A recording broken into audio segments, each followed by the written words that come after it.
Buenas tardes, mi hermano. Después de ver esto, creo que es poco lo que yo puedo decirte de esto. Realmente nos impacta. Realmente creo que toca nuestro corazón. Creemos que vivimos muy fácil. Creemos que esa persecución está muy lejos. Creemos que eso es otro mundo. Hasta podríamos pensar que eso es otro planeta. Pero no es el nuestro. Cada vez se pone más cerca. Santo Señor, te alabamos y te bendecimos, Padre. Bendito sea tu nombre. Gracias por el privilegio de estar delante de ti e interceder por estas personas. Interceder por nuestros hermanos. Interceder por parte de nuestro cuerpo, Señor. Que no olvidemos eso. Que no olvidemos de que cuando los persiguen a ellos, a nosotros también sufrimos, Señor. Gracias, Señor. Permite que de mi boca solamente salga tu palabra, Señor. Y bendice los oídos de mis hermanos para que puedan entender tu palabra, Señor. Amén. Amén. Nuestro Señor nos dijo que nos iban a perseguir. No es algo extraño. No es algo que, oye, que yo no me había enterado. No, nos lo dijo claro. El hermano Rubén, cuando lee la primera parte de la palabra, pues habla precisamente del versículo donde nuestro Señor nos dice: os van a perseguir. ¿Por qué? Porque ni yo soy del mundo, dijo Jesucristo, ni vosotros sois del mundo. Parecemos cosas raras para ellos. Pablo, cuando le escribe a los Corintios, dice: para aquellas personas naturales, la Biblia, la palabra de Dios es locura. Nosotros somos unos locos. Nosotros somos unas personas que ellos no entienden. Y cuando presentamos la palabra de Dios, presentamos a un crucificado. Ese muerto es el que nos cuida a nosotros. Y eso es para ellos. Por eso es que para poder amarles, también debemos entenderle como piensan. La persecución fue, y a veces cuando hablo de este tema, podemos recordar que Pablo fue el primero que perseguía a la iglesia. Aquel hombre que escribió tantas cartas, que nos sirve hoy de ejemplo, fue el primero que tenemos referencia que persiguió a la iglesia. Después también fue perseguido por los romanos, comenzando desde Nerón. Y la historia de la iglesia nos dice que la persecución es y seguirá siendo. La persecución está allí, pero también estamos nosotros. También a nosotros se nos encomendó algo. Hace unos días, quiero comentarle un testimonio que oí de alguien, y supongo que vosotros, porque eso está en algunas de las redes. Un misionero que logró ir a uno de estos países donde persiguen tanto. Y para nosotros fue una gran enseñanza el testimonio de este hombre. Él dice: yo logré reunirme con algunos cristianos. ¿Dónde? Pues donde mismo se reunían las primeras iglesias. En cuevas, en sótanos, en lugares oscuros. Decía, a uno de los hermanos lo pusieron en disciplina. Y decía, ¿se imaginan por qué? Porque se puso a cantar muy fuerte en la reunión. Y le dijeron, hermano, baje. Y nosotros muchas veces tenemos que decirle, oye, epa, venga, suban el volumen a cantar fuerte. Y logró reunirse con ellos.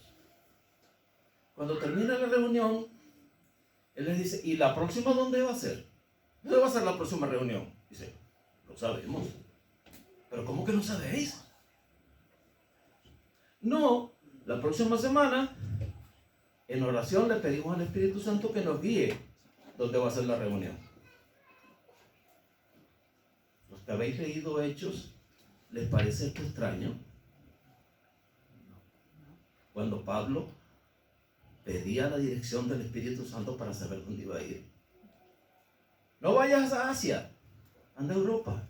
No vayas a tal sitio, anda allá. No nos parece extraño esa comunicación que tienen estas personas con el Espíritu Santo. Alguien me preguntó una vez, ¿y esas personas cómo saben para la Biblia? Porque el Espíritu Santo con ellos trabaja mucho más. Parece que mucho más que con nosotros. Porque conocen la palabra de Dios. Pero hay algo que me impactó también. Porque nosotros los vemos a ellos como los perseguidos. Como dije al principio, los vemos allá, lejos. Y yo personalmente tengo una costumbre, como un gusto. Yo he sido migrante 2 veces. Fui de aquellos españoles que se fueron a América en los años 60 y que volvió ahora. Pues nada, van 2 veces. Y nosotros siempre cuando emigramos, cuando vamos a un país, vemos cómo son las personas. Mi hermano Luis que viaja, pues ve cómo son los mexicanos, ve cómo son los peruanos, ve cómo son. ¿Cómo nos ven ellos a nosotros? Siempre fue una intriga para mí. ¿Cómo me ven a mí? Porque yo veo cómo son, pero ¿cómo me ven a mí? Y este misionero le pregunta a estos cristianos, dice, ¿cómo nos veis vosotros a nosotros? ¿Cómo nos veis? Me dice, más perseguidos que nosotros. Porque yo no sé cómo ustedes, yo no sé cómo vosotros podéis resistir la pornografía que tienes todos los días. ¿Cómo podéis resistir la corrupción que se ve todos los días? ¿Cómo podéis resistir todas esas cosas que se presentan en la mente? Vas por la carretera y consigues vallas. ¿Qué te muestran? Vas a cualquier sitio y muchas veces lo que entendemos es corrupción. Y a ellos les preocupa. Nosotros les preocupamos a ellos porque esa persecución a veces nosotros no la entendemos. Somos perseguidos también, hermano. De una forma más sutil, tal vez. Pero somos perseguidos. Y cuando oramos por ellos, también debemos orar por nosotros. También debemos tener ese cuidado. Que la verdad que hay persecución. Nuestra mente en la carretera no puede estar sino enfrentada constantemente. Por razón decía Pablo cuando le escribe a los Efesios, capítulo 6 de Efesios, dice, ¿cuál es la lucha? Tus hermanos tal vez tienen una lucha física, nosotros tenemos una lucha verdaderamente espiritual. Y por eso hoy quiero tratar un tema. Vamos al libro de Daniel. Vamos a leer el profeta Daniel. Aquel chico que fue deportado a Babilonia.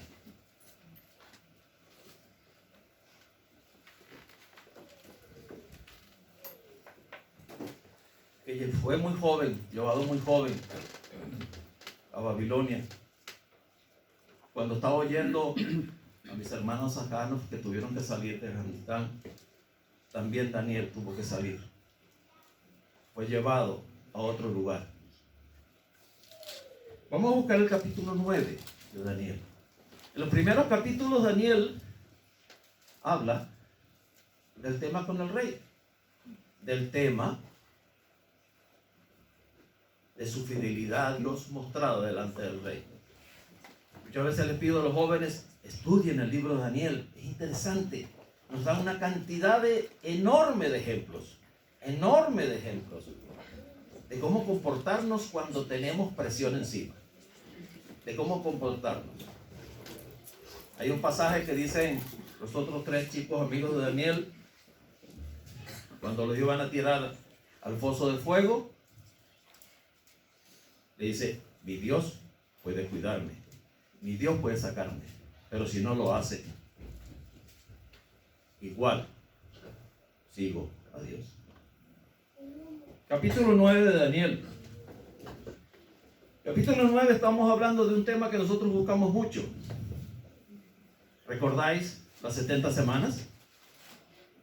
Que hoy, cuando vemos las cosas como están en el mundo, nos apura un poco más. Dice: ay, como que está llegando el fin, como que está llegando ya el tiempo que nos va a tocar ir con el Señor.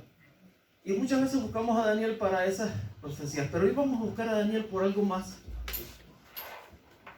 Dice el capítulo 9 de Daniel: en el primer año de Darío, hijo de Asuero, de la nación de los Medos, que vino a ser rey sobre el reino de los caldeos, en el primer año de su reinado, yo, Daniel, indagué atentamente en los libros el número de los años de que habló el Señor por el profeta Jeremías.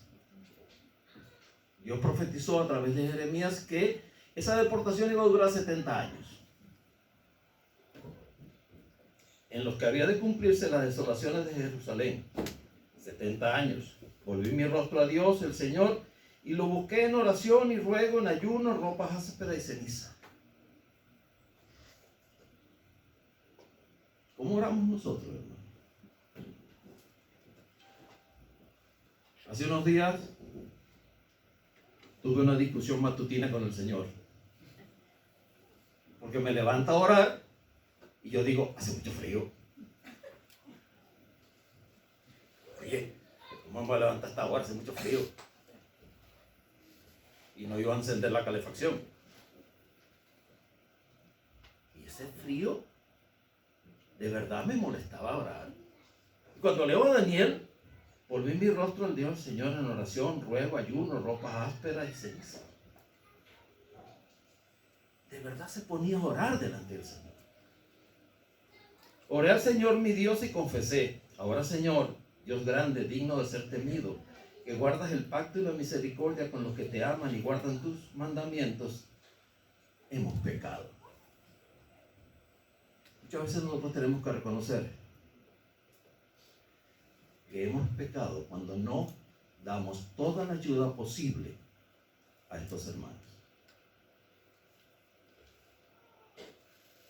No estamos dando toda la ayuda posible.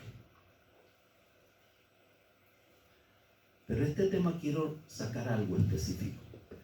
Vámonos al versículo 20.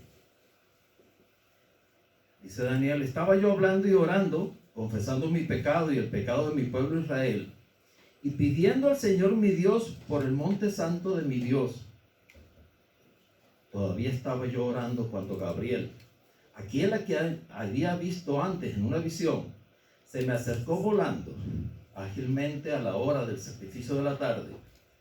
Habló conmigo y me explicó: Daniel, ahora he salido para darte sabiduría y entendimiento. Al principio de tus ruegos fue dada la orden. ¿Qué orden fue dada? Lo que habéis leído el libro de Daniel, ¿qué orden fue dada? La del regreso del pueblo a Jerusalén. Y yo me hago una pregunta: ¿estaba Dios esperando que Daniel orara para dar esa orden? ¿Acaso no estaban los planes de Dios? Pero ¿por qué Dios le manda a decir a Daniel: al principio de tus ruegos fue dada la orden? Y yo he venido para enseñarte, porque tú eres muy amado. Entiende pues la orden y entiende la visión. Ahí se inicia la orden del regreso hasta que nuestro Señor Jesucristo murió por nosotros.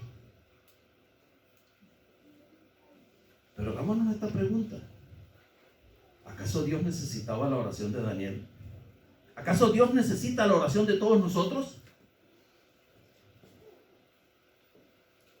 Pero yo creo que que Dios nos dejó esa comisión. Nos dejó la comisión de orar. Igual que nos dejó la comisión de evangelizar. ¿Os acordáis de Cornelio? Aquel centurión que fue el primer no judío convertido. Hemos leído ese pasaje miles de veces. Y llega un ángel donde Cornelio le dice: oye, tus buenas acciones son consideradas.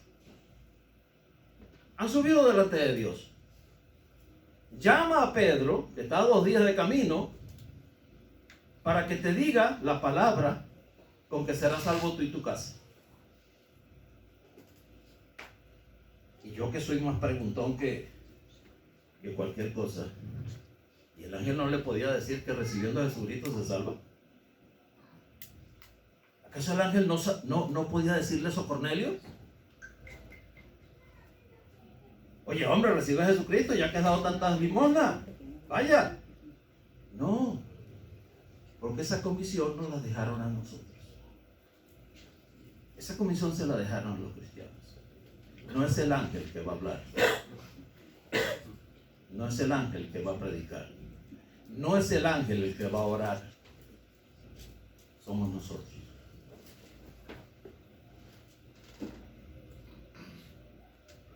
Y yo no voy a hablar de los pueblos perseguidos, porque creo que con los vídeos que vimos ya tenemos. Yo quiero que nos concentremos en nosotros, los que debemos orar.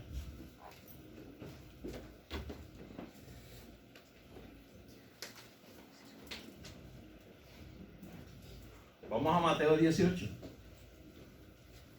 para reforzar la comisión que nos han dejado.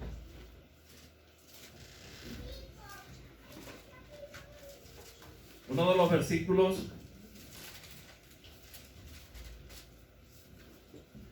que yo digo que son más controversiales.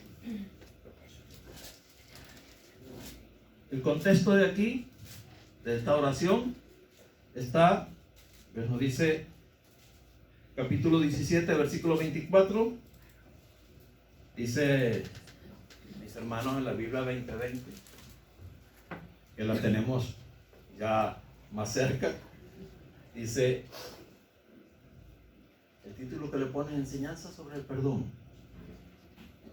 Pero esta enseñanza sobre el perdón habla de la oración también. Y dice, los apóstoles estaban preocupados aquí, o ocupados aquí, en saber quién era el mayor. Y las ocasiones que había de caer. Y está aquella parábola de la oveja perdida, que hasta una canción tiene, las 99 ovejas. A mi hermano Rubén le gusta tanto esa canción. Pero después, en el apartado de cómo se debe perdonar, hay un versículo que ha traído bastantes problemas a los teólogos.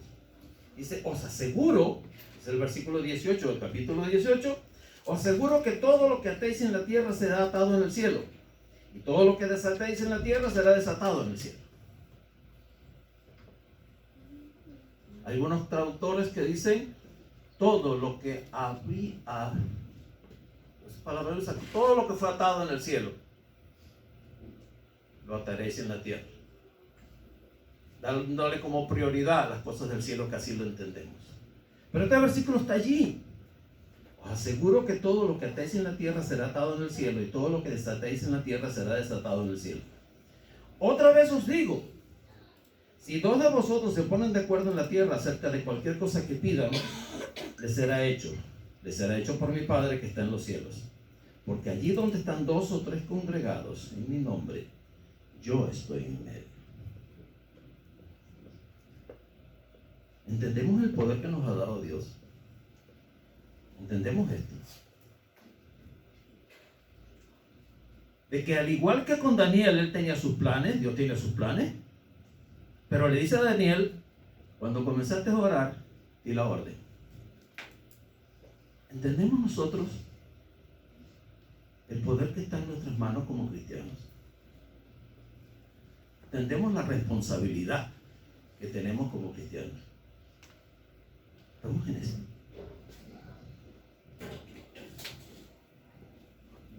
Y lo interesante de este pasaje, que me gusta tanto, es porque está dentro del contexto del perdón. Dice el versículo 15, que está antes, dice: por tanto, si tu hermano peca contra ti, ¿os acordáis qué es lo que dice después? Ve a buscarlo. No esperes que venga. Ve a buscarlo. Si tu hermano peca contra ti, ve a buscarlo. Y si te escucha, habrás ganado. Y si no, busca 2 testigos. Y si no, sigue y sigue y sigue. ¿Cuántas veces? Le preguntó Pedro después. ¿Cuántas veces? Infinito. 70 veces 7 no es 490, como decía un hermano. Eso es un símbolo de infinito. Perdonar, orar y creer.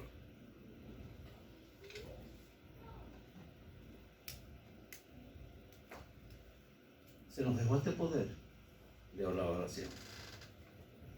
Decía alguien, la oración tiene poder. El poder lo tiene Dios. Nosotros somos los intercesores.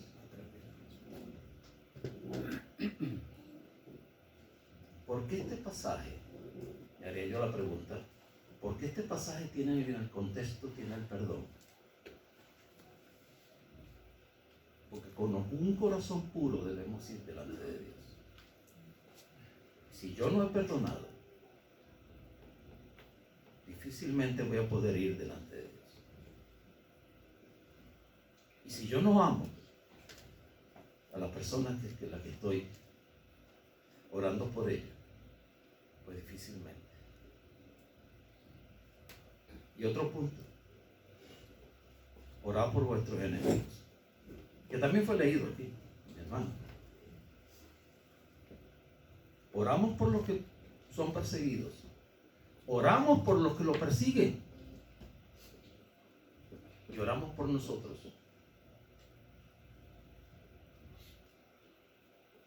Para que nuestra persecución, que es más sutil, también tengamos cuidado. Dios sabe todo, mis hermanos.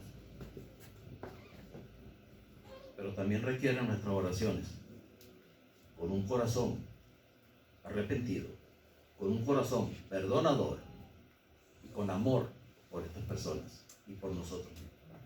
Amén. Amén.